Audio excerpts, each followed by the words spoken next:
Hello, welcome to MCFC 9320. Good evening, ladies and gentlemen. How are you? Good evening, Andy. Good, thank Evening, you. Andy. All good. Good. Not bad yesterday, was it? Second half, yeah.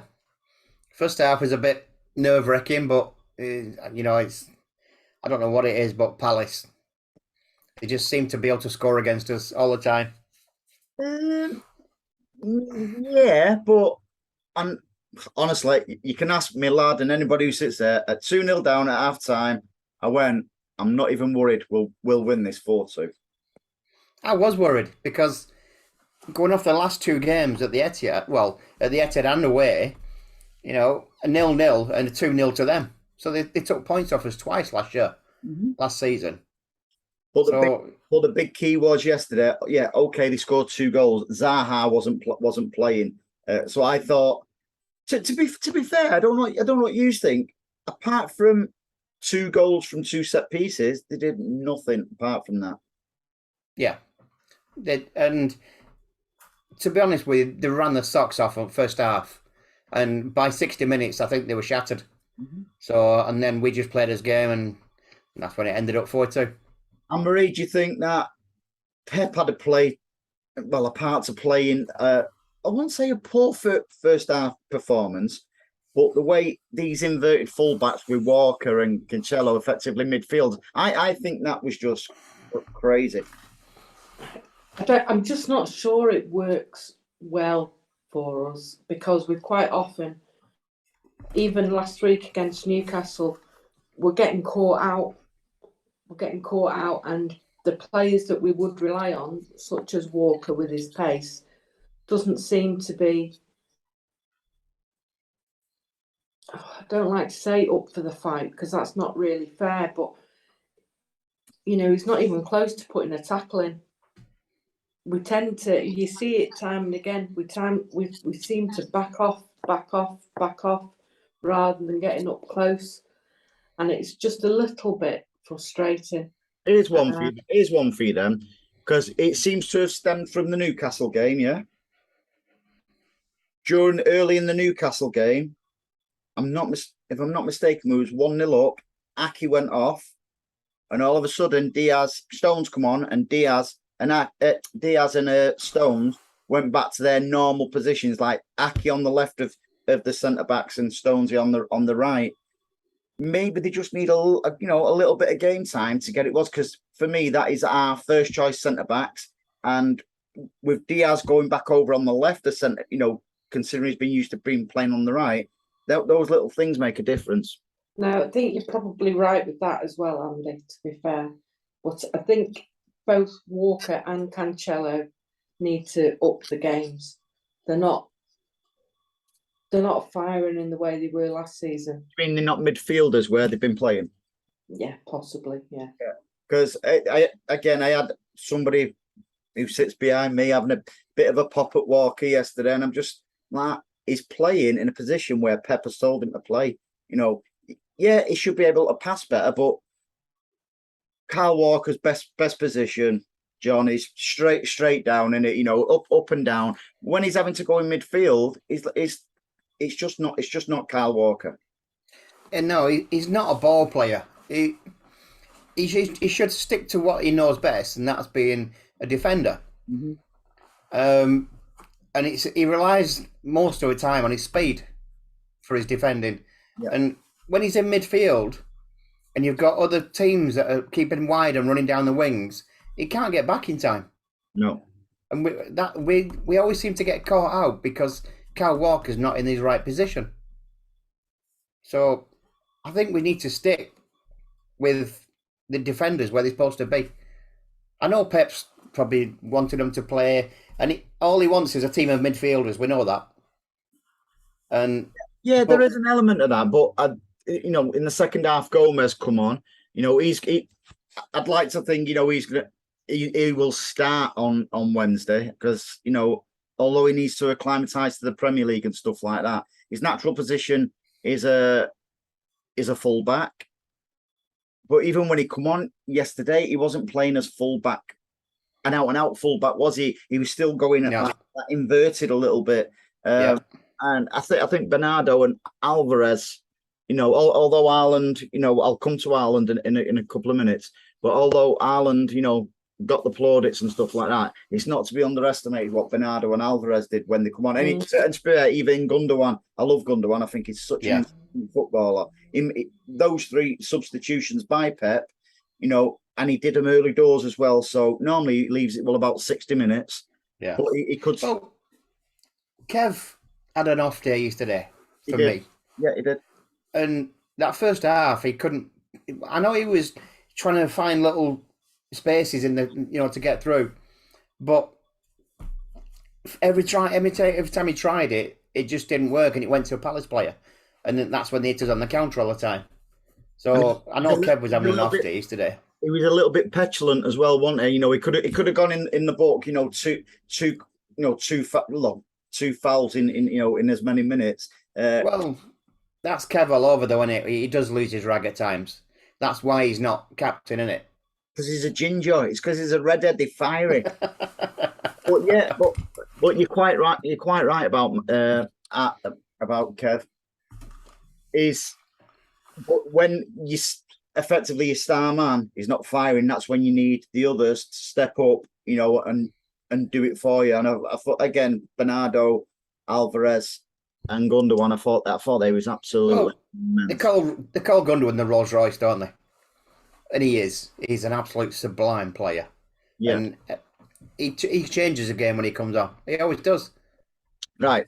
I'm gonna play something now. Haaland's highlights yesterday. It's about 2 minutes. We can talk over it and stuff like that. I think. I thought we've got yesterday Haaland at his best. Have a look. Right. So first half, he goes close with a header. And considering, I know he scored with a header yesterday, but yesterday was only his 6th header he scored. In his career, which I find that absolutely staggering. Considering his height, considering how big he is. But just some of them, even there, I thought he was a little bit unlucky there yesterday. But there was signs of him, Anne-Marie, where we're finding him, and he's finding the players as well. He was winning headers left, right, and centre yesterday. But some of them was defensive headers and stuff like that. And what I loved as well was the tweet by Phil Foden to him. I don't know if any of you seen that. Yeah. So it just shows you that they do pay attention. Like there, that headed goal there by Haaland. Look at that. There's no defender will be able to defend against that. Well, he's a big lad, and you're not going to push him out of the way here. No. His 3rd goal showed that, because they got the ball to his feet, and he went between 2 defenders, and they tried their best to stop him, but no. End of the day, that reminds me very much of, it's like when Vincent Kompany used to get hold of the ball and players used to come at him, and he was a big lad, a big unit, and they wouldn't get the ball off him, and he'd just shrug him off. It's like Yaya Toure used to do the same thing. Yeah, that game when I think it was against Villa, was it? When he had about 5 players around him? Yeah. And he went through them all and scored. But that's what Haaland would be doing. Well, I just felt yesterday, Anne-Marie, we've found. I know it's still in his fledgling, City career and stuff like that, where we've got to get used to, a big number 9, because we've been playing with false number 9s and stuff like that. But look at this. That is just absolute quality. Just. He knows where the back of the net is, doesn't he, as well? The ball from Gundogan as well. I mean, it was perfect. But it is going to take time. It was never going to be a case of starting and hitting the ground running. I don't know. I don't think he's done too bad. 6 goals so far. He hasn't done too bad. But you look at if we go back to the first game of the season against the first home game against Bournemouth. Yeah. And they were kind of having a bit of a dig that he'd only had 8 touches in the game. And, you look at the comparison to yesterday, and it's just about the more they play together, the better that it's going to become. And he only had I think he had 16 touches yesterday, did he? 8 each half. I don't know. Do you know what though, John? I'm getting sick of everybody going on about how many touches he has. Did people go on how many touches Harry Kane has or No. or Salah? No, it's just because it's Ireland. But you know something? It's not how many touches you have, it's what you do. And what I'm really, really well, just when you see Haaland, the way his movement, the way he moves defenders, because he's invariably got about 3, 4, 5 players. Yeah, they surround him, don't they? He's creating that space for your Fodens, for your De Bruynes and your Gundogans and so Alvarez. on. Yeah. So I just wanted to show his highlights from yesterday because I just thought he was a man mountain yesterday. I know everybody recognised him as a man mountain, but to score 6 in four games, that's no mean feat because the Premier League is a tough old league. I think he will kick on now because he seemed to score in away games, and I think the pressure was on him to score at home. Mm-hmm. And now he's just got his first hat-trick at home. And I think he'll just hit the ground running now. That'll be it. He can now relax. He's done his hat-trick at home, and he can just start banging them in for fun now. What I did find funny though, on his third goal, he ran over to the cameraman and just went, "Boom! Get out of my way!" I don't know if you saw. Yeah, and when he came off as well, Anne-Marie, him and Pep was just like, Oh yeah.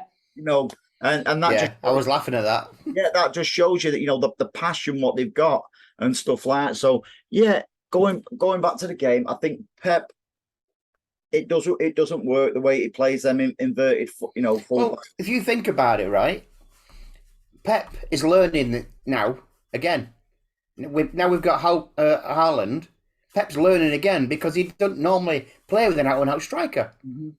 So Pep's learning, Haaland's learning. So it is a massive learning curve at the moment. No, absolutely, and it's. Let's go back. Let's go to the Palace second goal. It should have been. There's a blatant. Straight on Cancelo. Yeah, we should have still defended it, afterwards. But, there's been ex-referees, friend of the show, like Alcy and stuff like that, coming out today saying that Haaland, the referee probably got both, the Haaland high foot and stuff like that. He probably got it right where, and I don't think the defender did himself any favours really. The way stooping down, no. His head was right down there. But yeah, it's like their third goal. I still think it was a bit harsh for him not to give it because I didn't hear the referee blow his whistle. Maybe I was the only one in the stadium what didn't hear it, but I didn't hear him blow the whistle. I still think the referee was right and to disallow it. But if that had been the other way around, Anne-Marie, we'd have been a little bit annoyed, wouldn't we? Of course, we'd have been screaming for it. No, maybe, but we wouldn't have done that. Why?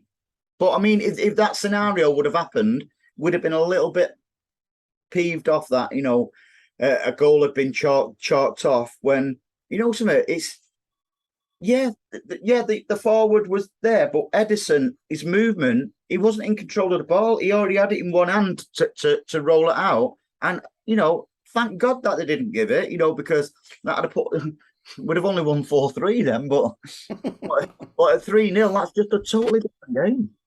Yeah. And he got caught out a little bit for the first goal as well, I think, by being that far out of his box. Yeah. Well, it was a bit of a freak goal, wasn't it, their first one, the way it bounced off. I think it bounced off Walker's arm and, stuff like that. That was a bit of a freak, a freaky goal, but, I wasn't expecting them to score a second one, especially because we saw it straight away on Cancelo, because that's where we sit. And you could see him go across Cancelo like that. Well, the referee must have just thought because he's been beat, it was a corner. He's just bleating on. So that should have gone to VAR straight away. That should have gone there. I'm amazed it didn't. To be fair, there's not many what do go for us VAR decisions. And that's not picking on us City, but if you think historically, we don't get a great deal of VAR decisions until VAR is restructured the way it should be. Then it's never going to be right because there's too many people think the wrong way who are doing it. how did McTominay not give away a penalty and get sent off yesterday? That was farcical, that. Because he had the ball because the new boss is Howard Webb. The new boss. Yeah. Is Howard Webb. Say no more. So it should be an independent panel. It shouldn't be referees. It should be a watch. All they should do should be what? is it shouldn't be referees. All they should do is look at it and tell the referee what's gone on, and let him decide. But he's the referee on the pitch. With VAR, especially for is it offside, is it not offside? Even when it's close, you can put whatever lines you want on the TV. You're only seeing them lines. Who's to say whoever's doing them is not, cheating? Well, for no better word, they put in the lines where it benefits their favourable team. I'm not convinced with it. Everybody knows an offside's an offside. If it's blatant. There was one today. I think it was a Son who was miles offside. You don't need VAR, to tell you that. But even the close ones, I'm not convinced it's all legit.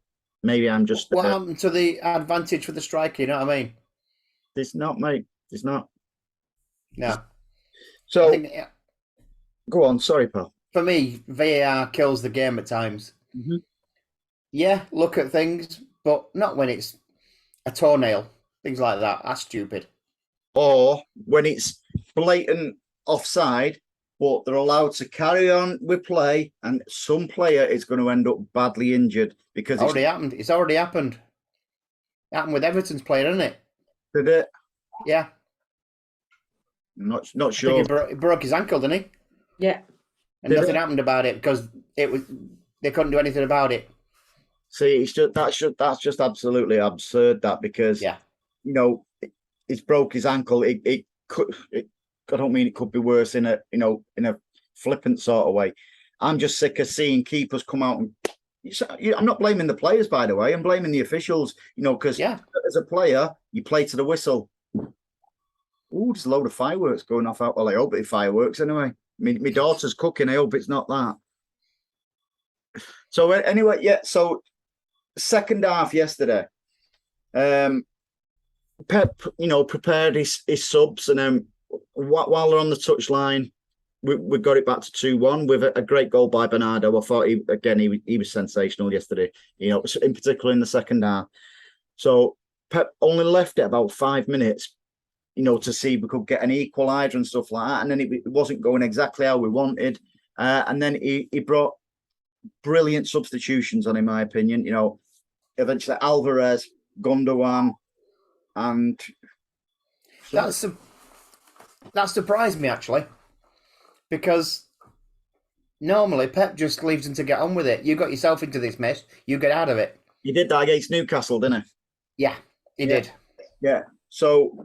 the way that happened, the early substitutions, that's the first time I can recall Pep doing something like that and having such a sensational outcome, because we've seen what happened. I remember it happening last season. So, and this last game at season. Yeah. Everton against Villa. He did exactly the same. Yeah, it's few and far between, isn't it? When you see him making substitutions and stuff like that. So, Anne-Marie, I know it's a bit of a running joke about Mahrez, but I'm totally in your camp with this one. I think on Wednesday, Alvarez has got to start ahead of Mahrez, either putting Bernardo on the left, or they've got to. Well, so. Yeah, Bernardo's got to play where he did in the second half, because the effect. He was on the right, weren't he? In the second half. Yeah, but even if it means Alvarez not starting or moving that extra one and bringing Gundogan in instead of Mahrez, we just looked so much more fluent yesterday with Mahrez. I think Bernardo will start Wednesday, because all this thing about Barcelona now is all curtailed. So I think he'll start Bernardo now. And I think Mahrez will be benched. And I still think Ford will start on the left, though. Maybe Yeah. Alvarez later on. I thought Foden did well in the second half yesterday. I know that's a reflection of the way that the old team played, including the substitutions. But I just feel Mahrez at the moment is a bit of a weak link. I think, like you both said earlier, Walker's a bit of a weak link at the moment, and so is Cancelo. But I'm not going to put too much blame on them. Not like it's a blame game, because they're being told to play in a position like that. Whereas Mahrez got the freedom, hasn't he, normally? Yeah, that system you can't play Walker and Mahrez in that system at the same time, because Mahrez does not track back enough to protect it when Walker's out of position. Mm-hmm. So it's got to be someone that's song at last. But we know Mahrez doesn't track back, but Been saying it for at times 12 months. he's unplayable at times. he's still got the best first touch in European football. Oh yeah, definitely. Not disputing that, but for me, it's a team game, and he isn't a team player. You smug little rat. No, but I do think previously, when you've had a bit of a pop at him, that it's not unjustified, because it's your opinion, and we respect that. But It is harsh at times. I will agree with that. But this season, he's not at the races, and I think it's really important that we have, especially where the World Cup is this year. We've got to be off on a flyer, and there's got to be no casualties. So let us look at the next 6 fixtures. That's including the Champions League. So we're at home on Wednesday against Forest. Can't see anything major there. Can you? No. Wouldn't like to think so. And then, we're away to Villa. I think they've lost. Is it 4 on the bounce? Yeah, I think Gerrard's on his way out there. Well, hopefully we can put that nail in the coffin for him. Hopefully, yeah, that'd be nice. Yeah, so he can slip away nicely. Then we go on to the Champions League, Sevilla. I'm looking for, as you know, I'm not a huge fan of the Champions League, but I've always loved the way Sevilla play. They're the Europa Cup success and stuff like that. It's phenomenal. No, they're a good team, Sevilla. They are a good team, and they play Pep's way, basically. Yeah, most Spanish teams do, to be fair. And then we're on to Spurs on the 10th of September. You know something? We need to batter them. I don't fear them in any way, shape, or form. I really don't. And then then we've got a Haaland return for a return for Haaland against Dortmund at home. That'll be a little bit, probably. He'll be G'd up for that one, won't he? Yeah, but I think he'll be G'd up for any of them. Yeah, but that one in particular, I just feel like he'll be really, really up for. And then that sees us to Spurs on the 17th of Wolves. Sorry, Wolves. Just testing it, see if you really, really. Yeah. So what? You don't admit when you're wrong, do you, mate? Just testing. I don't know if any of you have seen the Wolves match today. No. All they've got is somebody who can score goals from decent ranges and stuff like that. I don't. To be honest, I don't fear anyone. It's not a case of fearing anyone, but we should brush them aside. Quite easily, because today Newcastle played them today, and Newcastle was shocking today. By the way, because they were on the socks off last week. Yeah, they were shattered. Maxime Dudar as well. He scored a great goal. He went off with a hamstring as well, but up until the goal, he didn't really do anything today. And you're quite right, John. They ran the socks off last week, and it's because they was playing Little City. We're everybody's cup final, aren't we? Everybody's cup final. Yeah. So them six fixtures, Anne-Marie, I don't see any issues there. Anybody who can cause us any real damage? Not really. I always worry about playing Spurs because they just seem to have a bit of a jinx on us. Go to Palace. It's true. But in honesty, on our day we can beat anyone. We can. So I'm Yeah. not overly worried about them. No, Especially with Mahrez playing. what would you right? This is not planned. What would your ideal starting 11 be, Anne Marie? Ederson, Walker, Stones, Diaz, and I'd probably start the new lad, Gomez. Yeah. Sergio. I was singing that yesterday. Then it'd be Rodri, Kevin, Gundogan. Possibly Gundogan or Bernardo, and then put Phil, Haaland, and Alvarez. See, I won't be not that much too dissimilar to yours there. I'd start exactly the same as yesterday, apart from I'd put Bernardo out instead of Mahrez, and I'd bring Gundogan in. I think that is like a nice and steady team, because although I want Gomez to start, I just feel like until he gets up to speed, John, with the Premier League in particular, especially because we get 5 substitutes now. If games are going well, Pep can start bringing him on, a little bit earlier than say 80 minutes or something like that. He can, but throw him in at the deep end. That's what I say. That's what I think as well. That's why I think he starts Wednesday night. He's a left back. Cancelo's not a left back. Gomez is not actually a proper left back. No, he's a midfielder. He's another Zinchenko. Yeah, absolutely. But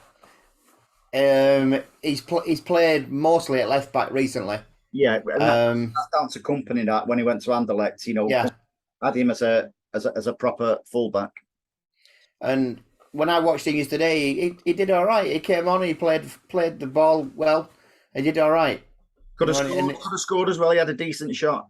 Yeah, he's against Barcelona as well. Yeah, he got a bit excited then when he nearly scored. Yeah. Did you catch the ball up in tier 2?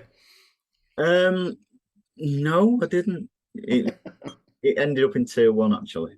But yeah, I know it's only 4 games gone, but what was most pleasing for me yesterday again was the way Haaland and we're starting to play in our team, and our team starting to play to Haaland's strengths, and that is just going to be an absolutely sensational. It's going to be a goal machine, and I know he's already a goal machine, but it's for us. The records are there for whatever he wants to break. Yeah, I noticed the media darlings have got all the plaudits this weekend, haven't they? I don't read the papers or anything anymore, mate. If I'm totally honest, I have a quick look at city media and stuff like that, but they don't interest me. I take it. Do you remember when we battered? Was it Watford 6-0 at Wembley, and we got slated for doing it? Yeah. And they just battered Bournemouth 9-0, and they got all the plaudits. That's a great shout, that, mate. To be fair, and as well, there was one point where on the touchline, Klopp's hugging Parker, and it actually looked like the most patronising thing ever. Yeah. And everyone seems to forget it's their first win of the season. Yeah. They got beat by United, for God's sake. They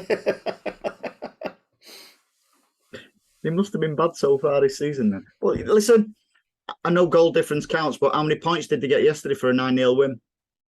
3. And the goal difference is same as ours. Yeah. So it's we're gonna score buckets full of goals.